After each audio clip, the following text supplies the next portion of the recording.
fear, suspicion, no proper basis. Other hand, warm-heartedness, there is sufficient reason to keep that. And practically also, you see, keeping warm-heartedness, firstly, bring inner peace, inner strength, no fear. So that practice, including good sleep, always peace, so useful. It's not thinking next life or other things, simply how to bring peace of mind and how to tackle anger, suspicion, fear. That is the method to bring inner peace.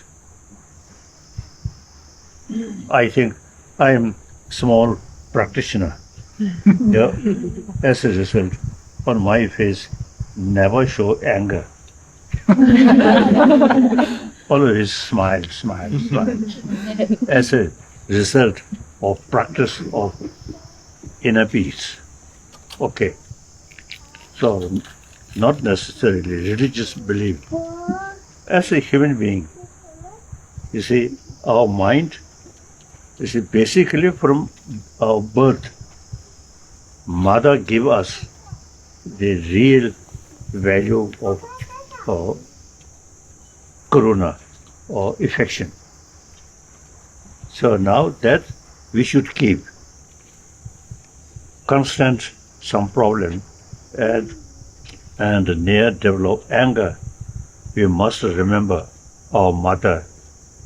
So that really helpful to keep our inner peace.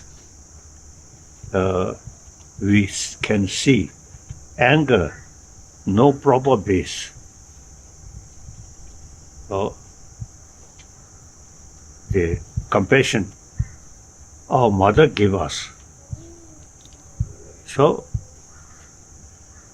our beginning of our life, just like mother's affection. So now that should carry till our death, warm-heartedness. My daily practice is try to keep warm-heartedness, which my mother gave me.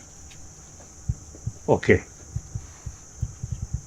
So then, next life, or this nirvana, or these are complicated subject.